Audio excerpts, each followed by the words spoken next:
വിശദീകരണം കൊടുത്തു കഴിഞ്ഞു. ഇനി നമുക്ക് പറയാനുള്ളതെന്ന് പറയുന്നത് ഈ ഒരു 5000 കോടി രൂപ ടേൺ ഓവർ നടക്കുന്ന ഏകദേശം 650 കോടിയുടെ ടാക്സ് പിരിച്ചു കൊടുക്കുന്ന ഈ ഒരു മേഖലയെ നശിപ്പിച്ചു കളയരുത് എന്നുള്ളതാണ് ആദ്യമായി എനിക്ക് പറയാനുള്ളത്. അത്തരത്തിലൊരു മേഖല ഇല്ലാണ്ടാക്കി കളയരുത്.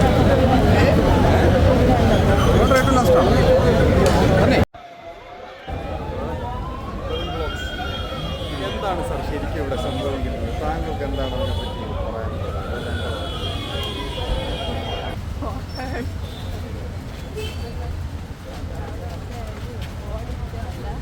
എനിക്ക് ഓർമ്മ വരുന്നത് ഇതിനു മുമ്പുള്ള KCRC ചെയർമാൻ പ്രേമൻ ദേവരൻ സാർ പറഞ്ഞിട്ടുള്ളൊരു കാര്യമാണ്. അന്ന് അദ്ദേഹം പറഞ്ഞിരുന്നു, അതായത് ഒരു കാരണവശാലും ഒരു ഫുട്ബോൾ മത്സരം പോലത്തെ ഈ സോളാർ മേഖല തുടങ്ങിയതിനു ശേഷം ഗോൾ പോസ്റ്റ് മാറ്റുന്ന ഒരു പരിപാടിയും KCRCയിൽ നിന്ന് ഉണ്ടാവില്ല എന്ന്. എന്നാൽ ഇന്ന് നമ്മൾ കണ്ടുകൊണ്ടിരിക്കുന്നത് ഗോൾ പോസ്റ്റ് മാറ്റിയില്ലെങ്കിലും ഗ്രൗണ്ടിന്റെ നിയമങ്ങളും മാറ്റുന്ന KCRCനെയാണ്.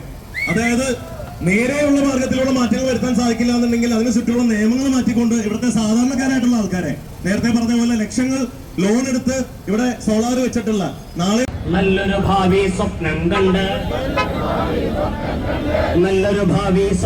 കണ്ട് നിങ്ങളെയൊക്കെ വിശ്വസിച്ച് ലോഡുമെടുത്ത് സോളാർ വെച്ച